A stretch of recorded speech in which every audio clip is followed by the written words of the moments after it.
This is Research Like a Pro, episode 85, Adding Context to Genealogical Writing. Welcome to Research Like a Pro, a genealogy podcast about taking your research to the next level, hosted by Nicole Dyer and Diana Elder, accredited genealogy professional. Diana and Nicole are the mother-daughter team at FamilyLocket.com and the creators of the Amazon best-selling book, Research Like a Pro, A Genealogist's Guide. I'm Nicole, co-host of the podcast. Join Diana and me as we discuss how to stay organized, make progress in our research, and solve difficult cases. Let's go.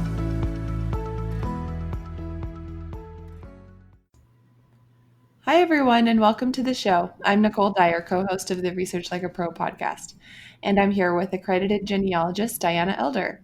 Hi, Diana. How are you? I'm doing really well. How are you doing, Nicole?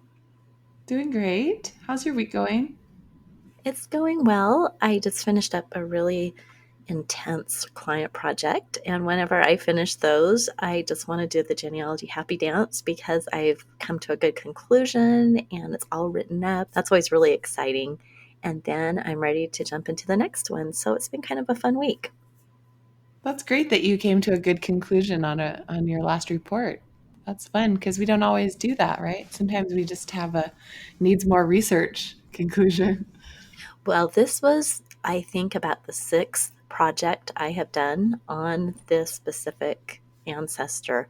And so I actually went back to my very first project and tied it all together from that. So it was really great because I had all the research done and I had it written up and I could just piggyback right on that. And it really helped a lot. This was one of those that I used both DNA and traditional research kind of going back and forth. And so it was really exciting to finally pull things together and take this ancestor back to Virginia and to a whole family with a lot of generations previous. It was an ancestor who'd moved out to Tennessee and gotten lost. You know, so many of those Tennessee people, it's so hard to connect them back to their ties. This pretty much proved that. And so I think it was really a fun project to finish up. That's great. I love that story. Yeah, with all the record loss in Tennessee in the early 1800s, it is so hard to find those clues leading back to the generation before. Okay, let's do our listener spotlight, our review. The listener today is Emily DB, and her title is So Helpful, The Best Discussions. Every time I listen to an episode, I learn something concrete and useful. Every episode is motivating and helps me feel excited about the projects in my life. So glad to hear it, Emily. And thank you very much for sharing that with us so that we can give you a shout out. So, what are we going to talk about today, Diana? Well, today our topic is taken from actually a question a listener sent in. And it was, how do I go about adding more context to my genealogical writing? And I thought this was a really great question because we do talk a lot about writing up our research and adding various elements to it to help it make sense. So we're going to dive into that a little bit deeper today. So first of all, let's just think about the different kinds of genealogical writing we might like to do. Well, I obviously write a lot of reports because I'm doing specific projects for clients or for myself, and I write a report. But the culmination of those reports could be a proof argument that you might want to have published or post online on your website or Family Search or wherever you like to put your research. And maybe you are doing a history for your family and you're writing up histories for each generation that you want to publish in a book or that you want to give to all of your children or grandchildren. So there's lots of different forms our genealogical writing could take. And I think that this episode would be incomplete if we didn't talk about why we write. Those are the types of writing we could do, but why do we really have to write anything down? Isn't it just okay to have a database or have an ancestry tree? Can't we just put everything there in the details? Well, here's the thing. You may have all the answers to a genealogical problem kind of sitting out there in the form of indirect or negative evidence or even the context. And it's when you write about it that it brings it all together. So it helps us form connections between all those different bits of evidence in the records. And here's the thing, if you have to write about a record, you can't just start writing without understanding that record. So writing it down is going to make you dig in a little deeper, and you're going to do a little bit more research about it perhaps, and that's going to increase your understanding, and it's going to help you make more connections. Now, if you are working on a really tough problem, like that project I was talking about earlier, if you write it down, you won't forget it. Well, I guarantee you will forget it, but you can go back and read your report and then remember your conclusions, especially if you've done several other projects or worked on different ancestors in between. Sometimes when we go back to past research, we just don't quite remember how we got them from point A to point B. So having it written down is so very helpful. Then, like I sort of mentioned, it helps us resolve conflicting evidence. I can guarantee that we are not going to have everything lined up perfectly when we really analyze our records. There's always going to be that one record that doesn't fit in. It gives a completely different birth date or death date, and we're going to have to resolve that. Our writing helps us do that. And then finally, what we're going to talk about today, when we add context to our writing, it helps us bring the whole research project into better focus. And it can actually help us to make better conclusions just by learning the context. Yeah, that makes sense that we would make a more informed conclusion about the records if we understand why they were created and what purpose they're serving. So let's talk next about how to discover this valuable context that we're talking about. So, when you're doing the research process, it's important to include records in your research plan that will teach you about the context of the time and place. As you follow your research plan, you can put all of the things that you're finding about the context into your research log and create citations for them as you go. And this is really important that you don't just remember what you learned about the context, but actually have a citation to where you learned it from, because you'll want to cite your sources in your report. And that can give your reader, if it's a client or a family member, a chance to go and learn more about the context from those records so that they can understand it better too. So there's different sub-contexts that we can talk about on time period, location. We'll also talk later about community and family dynamics. So for the time period, we can consider cultural things that have changed over time, like what kind of things did they eat? And of course, this will also depend on the location. And what kind of clothes did they wear? What was a typical home like? We can study books and articles about these specific places and look for time period clues like this. And it's important to look for clues for your ancestor in every possible source. So, not just culture, but history. What were the major events taking place in the community, state, country, or world? You can think about how these would have affected the family. And sometimes it's good to include these major events in our timeline and have them there to remind us that certain wars or conflicts were taking place, or the Great Depression, large things that affected all families in a certain place. Sometimes these wars and economic depressions were the impetus for migration. So, having that in our timeline and in our research plan can help us to learn about possible moving around of the family. Also, religious oppression or people's desire to be with others of the same religion can also have an impact on family movements and migration. So, considering that can be helpful. Lastly, consider what laws were passed by the government that would have affected the family. So, this goes into the historical context section. Often, those laws will have caused certain records to be created that our ancestors could be named on. And of course, our favorite sources for looking at those historical state books of laws are Google Books, Internet Archive, and HathiTrust.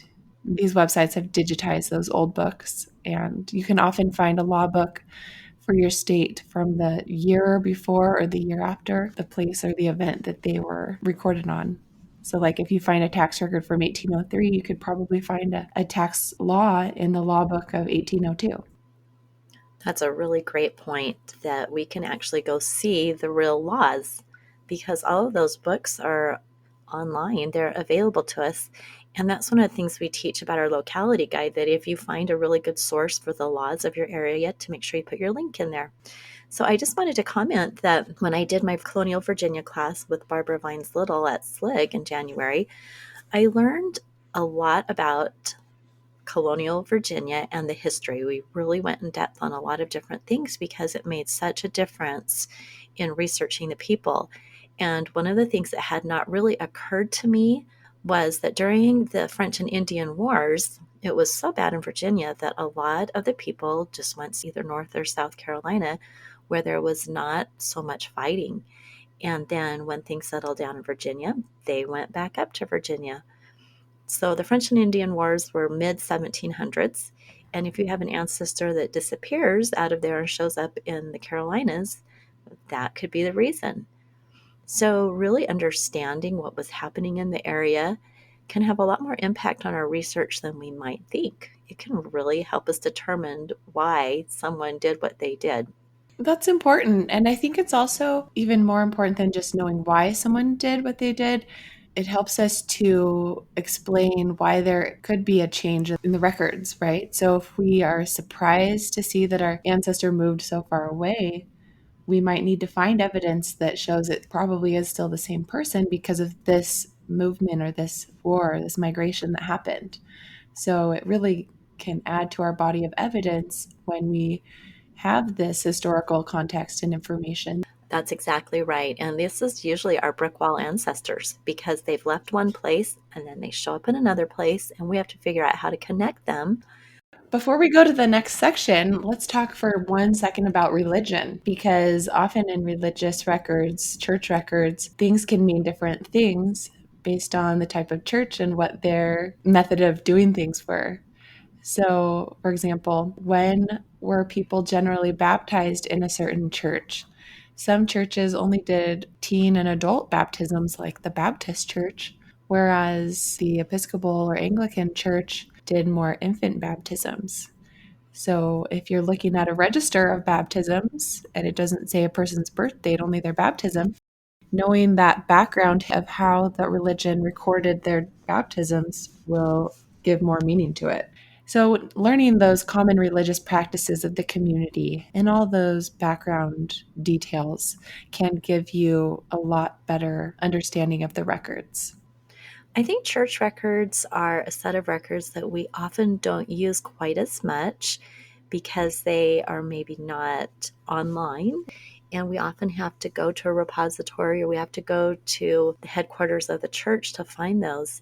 More and more of those are becoming accessible.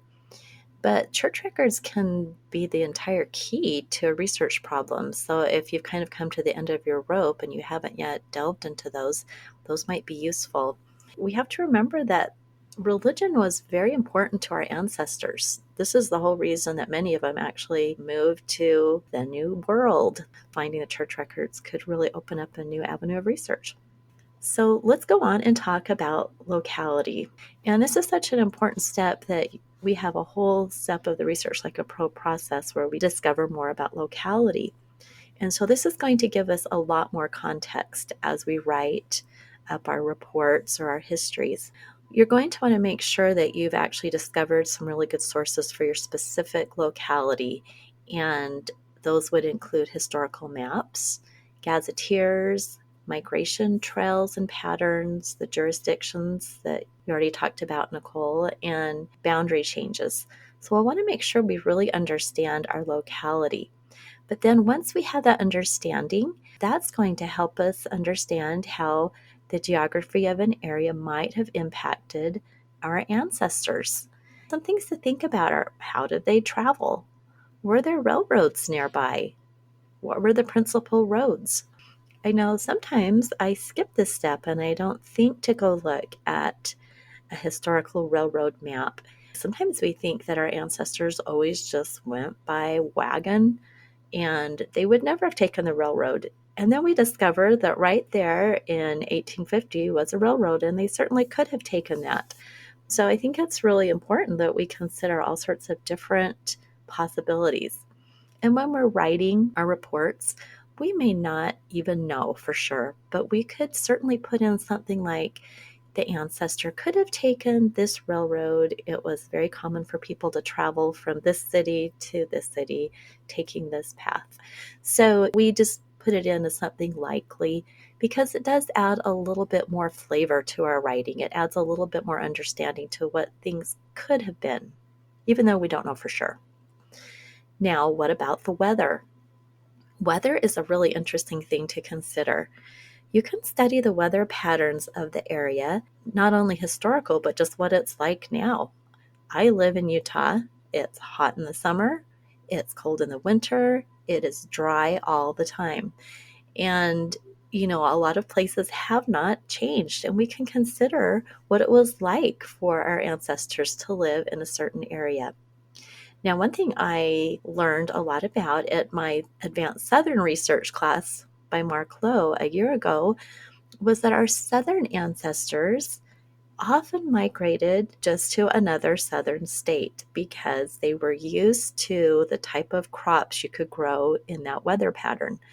So you probably wouldn't see somebody from South Carolina moving to Minnesota. They moved to Arkansas or Alabama or Texas because they could grow the same kind of crops. And another example of that is that we have a really large portion of Scandinavian immigrants that went up into Minnesota, Michigan, Wisconsin, that area. Why do you think they were going there? Well, I think that it was a similar weather pattern to what they were used to. Something else to think about is if there was some monumental historical weather event that affected movement. And of course, the one that I think about with my ancestors was the Dust Bowl that hit the Great Plains, Oklahoma, Texas, Colorado in the 1930s. And all of my ancestors were right there in Oklahoma. My dad wrote about the Dust Bowl and how everyone had to put handkerchiefs over their faces when a big storm would hit. Well, this greatly affected my ancestors because they all moved to California to escape that. And that's not so long ago, but I have a story from the 1780s that helps to explain my Royston ancestors, why they left Gloucester County, Virginia, and ended up in Georgia. I came across the writings of a woman who explained that a big hurricane came through in the 1780s and completely inundated the county, and there was so much salt water in the land that it couldn't be farmed. So when I read that, I thought, okay, that is probably why they picked up and moved south. I can't say for sure that that is exactly what happened, but I can include that in my writing and say this could have affected the ancestors and this could provide a possible reason for their migration. So just learning about these things can really help us to explain why someone shows up in a different place, just like you were talking about, Nicole. Yeah, that's really good. I think probably a lot of people are wondering, well, how do I find out about those historical weather events? I know that there is a website that has some major weather events like that listed in history. So I'll see if I can find that and put it in the show notes. But mostly, I think what we would say is go back to those county histories and look at those. And a lot of the time, you can find those by just going to the Family Search catalog and typing in the county or the state that you're looking at. Under the subject heading of history, you'll often find several different items. And then, of course, one of our favorite subjects to talk about is PERSI, the Periodical Source Index. And we would definitely recommend looking in there, just typing in the place and maybe even searching for the keyword weather. I think what I would do is just put in the county and maybe the subject of history within PERSI, the Periodical Source Index, and see what articles you can find on the history of a county. Often you'll find really specific ones that will tell you what happened in the 1780s, like that hurricane. I think another good source would be historical newspapers also, because they maybe would record things such as the weather. If it was really a monumental thing, then that's a possibility also. Yeah, of course, newspapers. That is such a great idea.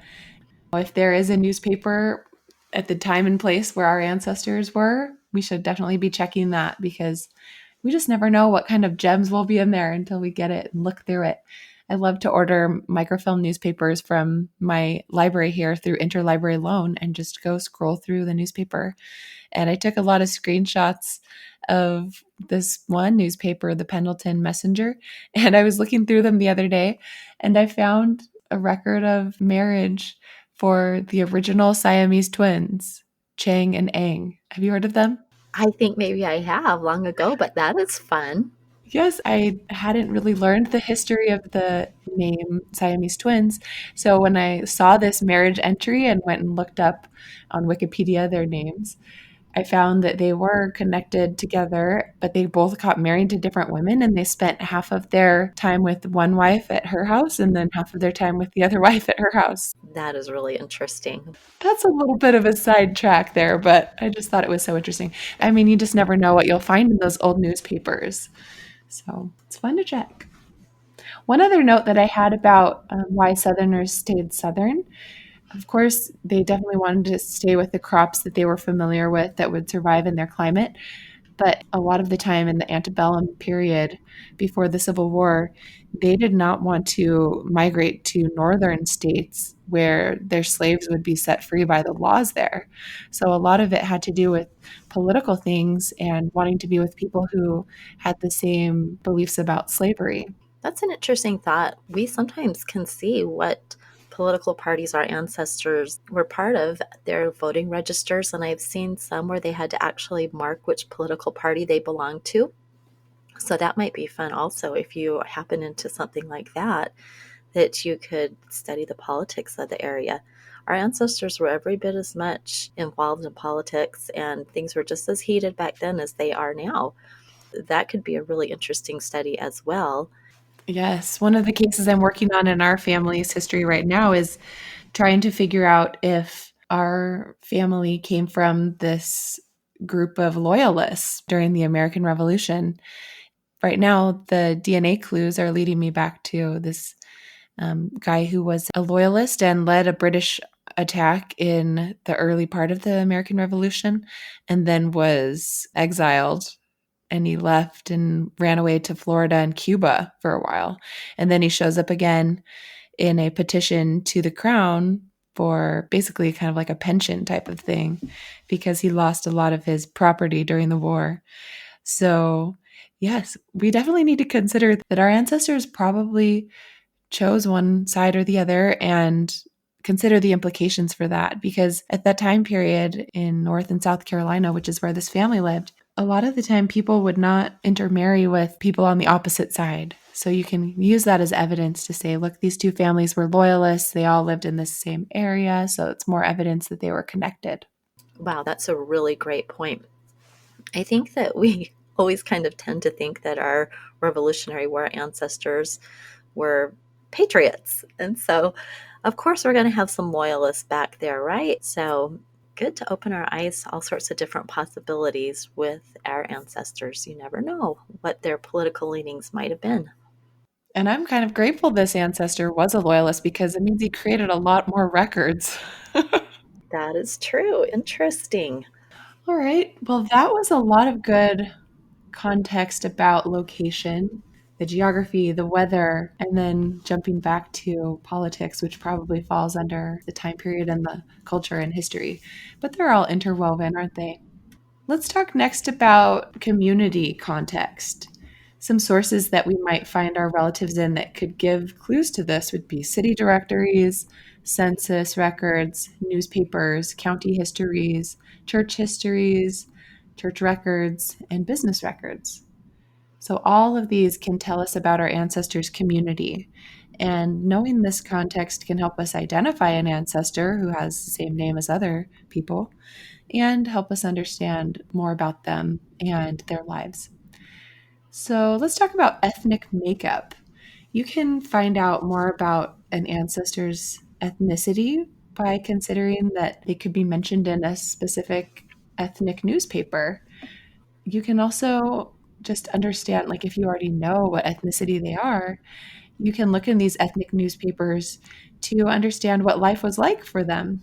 Often, our newly immigrated ancestors will be living in a community that's kind of made up of a lot of people from their same home country, and they will have a newspaper in their language or just have a newspaper with news specific to their culture and ethnicity. You can also study the birth locations in the census to see if your ancestor was similar to others in the community or different. And often I'll see in a southern state census that they were all born where they're living now. And it's really interesting to see in other counties that are further west that some people were born there, but most they're migrants. They've just moved there from another state. So you can see that all these people are gathering in this new frontier because of the opportunity for land, and maybe they aren't like a lot of the other people around them. It's kind of a mixing pot type of thing. So you can learn a lot about the community just by looking at all of the birth locations listed in the census. You can also look at the occupation of your ancestor and the occupations of the people in the community to get an idea of what work people were doing. Maybe your ancestor was the norm or his occupation was unusual. Once you know their occupation, you can go learn more about it. Maybe he was a farmer, and you can look at an agricultural schedule. It's pretty interesting to see which kind of crops a person and all of their neighbors were growing. It gives you insight into what was possible to grow and what made money, what was useful to them. So, to really understand the primary occupations for a region, you don't have to just look at the census, you can, or the city directories. You can go to a published source like a county history that could describe the land and the primary occupations and kind of why the people moved there, if it was a mining town or a logging community. Often those will be detailed in the county histories. Right. And I think that community is so important in adding context to our writing because our ancestors didn't just live in this little bubble, they were part of a living, breathing community. And so if you have an ancestor that is sort of elusive, like you don't have very much about them, and you really want to write a history or you want to flesh out their lives, expanding to the community can help to give you more to put on, more flesh to put on the bones of that story. So community and context can also help you figure out a complicated research problem. And one example of this is when I did a project on an individual named Birger Solberg, and he had shown up in Worcester, Massachusetts in the 1930 census. And the client could not find him anywhere else. And so I did a whole research project on Birger. And I wanted to learn about why a Swedish man had come to that specific location. What was the community like in Worcester, Massachusetts? So, interestingly enough, I went to PERSI, the Periodical Source Index, and I found that there were a few articles specifically about Swedes in Worcester, Massachusetts. And they were up at the Family History Library. So I took a trip up and looked at all those records, all those journal articles, and I learned that Worcester, Massachusetts was a huge place for the Swedes to join because they were having a depression in Sweden. This was the 1920s after World War I. And they were all these skilled machinists who were looking for work. And so they would just come across the ocean for a period of time. Many of them just came for 2 or 3 years, worked, made money, went back to Sweden.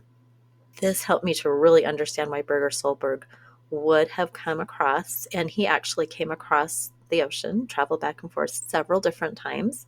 And the upshot of that was I discovered it wasn't just one Birger. There were actually two different men, two different identities that I had to sort out.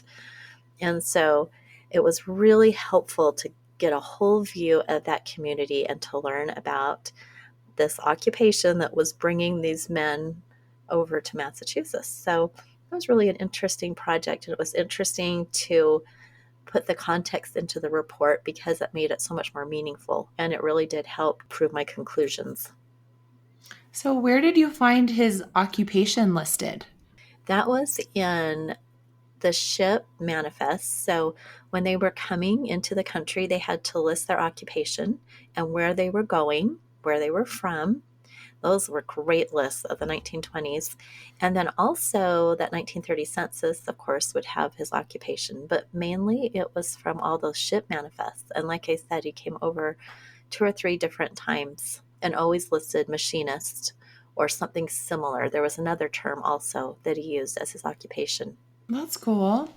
This topic of occupations is really fascinating to me. I know there's some areas where researching requires that you know the occupation of the person to identify them, like in England, I think, and maybe Ireland, because they didn't have a lot of name variety. But you can really tell the difference between a person by looking at their occupation. I also think that we can learn a lot about a family or a person by their occupation because they were working at this whatever job it was for sometimes 10 or 12 hours a day. So, just understanding more about what life might have been like for them, that can also add a lot of interesting information to our histories that we're writing. And maybe not so much in a research report. With a research report, like you said, an occupation could really differentiate between men of the same name. But if we are writing a history for our family, just trying to understand our ancestors' lives, then really delving into their occupation would be important because that's a huge part of who they were. So how would you go find information about an occupation? What sources would you look in? I would use those county histories, and I would also see if there were some books written about a particular occupation. There are historians who have gone into a period of time and just written an entire treatise on something in a community. Look for something like that, not even family history related, but maybe more on the history side of things. And business directories. Business directories sometimes have all sorts of interesting things. They can have ads discussing why you should come to this certain shop and what's offered there. It could also give you an idea of how many shoemakers were in the town. Maybe you found out your ancestor was a shoemaker in a little town in England, and you think, oh, that's cool. He was a shoemaker for the entire little village. And then you look in the business directory, and there were 100 other shoemakers. And then you discover that that was like a really principal industry for the area. So just researching a little bit more and some of those basic records, and again, newspapers, like we talked about, could maybe have some additional things. So, consider all sorts of different things in the research planning stage. You can just kind of do a brain dump of all these different ideas and you can see what's available and then make your research plan and then go see what you can find. That reminds me of JSTOR. I found an article that was not indexed in PERSI, but I had found it in the Family Search catalog. And I was kind of searching online to see if I could find a digitized version. And it was actually in JSTOR, which is usually not available for free except for with really old articles because it's like a place where current day articles are published. And so you have to log in with your institution if you are associated with one, like a university. But if you're not, you're just someone like us who's just accessing it for historical information, you can get a free account and you can look at older articles that are kind of in the public domain now. Have you ever used JSTOR, Mom? I have not used it, but I just was looking at the Family History Library, and that is actually there. That's one of their offerings as a website. So if you're planning a visit to the Family History Library, you can get on JSTOR there. I've heard a lot about it, but I have not delved into it, and I think that would be really useful. That's where you're going to get a lot of those articles that are written not by genealogists, but by historians that could be very helpful. Yeah, I used it more in college when I was studying history. It's just a place to access academic journal articles and books and primary sources. And it covers 75 different disciplines. So it's not just for history. So if you're wanting something beyond what's available in PERSI, which focuses on family and local history, maybe you want more of a general article about a certain type of occupation, this is a good place to look. And you might be able to get it at your local library or your local family history center. Also, it's available at all the different universities, so you could research where in your area you could go to access it. But again, make it part of your research plan. Have something really specific that you want to look for and have it be part of your plan. And then make sure that you're keeping track of what you've searched so you don't repeat that search. With all of these searches for things about context, we want to make sure we get the information, get our citation, get a link to it in our research log so that we don't repeat and spin our wheels. And I think we've all done that before where we looked at an article and we haven't been really sure what to do with it. So it's a good time to just save that link in your research log so that if you need to come back to it when you're writing your report, you'll have it ready to go. I was doing a research project where I had looked at a lot of articles to learn about the context, but I hadn't saved them all. So when I was trying to write the report, I wanted to cite where I learned that, but I couldn't remember where I had learned it. So it was frustrating and a good learning experience to always keep track of all the different articles that we're reading to learn about the history and the context. Right. Well, let's talk a little bit about the economics of the area. And I have kind of a fun example for this. You want to figure out how much land or property your ancestor had if they were farming. And of course, the census does show that. And it only shows what they reported. So you're going to get what they said. But it's always interesting to compare your ancestor with the neighbors. Did everyone else have 1,000 acres? Or was your ancestor the only one? Or did everyone else have 50 acres? Do a comparison. I will often go through the entire community just to get a feel for what the economics of the area was like and how my ancestor compared. Now, if you have got access to some of the church records, in particular the Virginia Anglican vestry records, you can get some really interesting things. So, a project that I recently did, I went through all of, they called it the vestry, it was the church records for this particular surname. And I just abstracted every single mention of the family in the records. And what I discovered was in the 1760s, 1770s, and early 1780s, this family must have been relatively wealthy because they were helping other people. They were taking in and providing for these children. They were giving money to the widow, all these different things. But something monumental happened in 1782 where the father died. So, for a few more years, you see the widow and his children being okay. Then, about 1790, they are now the recipients of all of this aid. And so that was so interesting. This is a common thing. This is an economic downturn for this family when the father died. So that actually helped me to make a lot of conclusions about this family genealogically and with family relationships. But the context of it was really important in pulling it all together. That kind of goes into our next topic, which is exploring the family dynamics, just considering that maybe we have blended families because our ancestor remarried after a spouse's death, and sometimes they remarried multiple times. And then also looking into the extended family for context. Often we will see aging parents in the household or adult siblings, nieces, nephews, cousins, etc. And exploring these relationships can help us understand why this situation occurred. And an example of this is a family that I found on the census.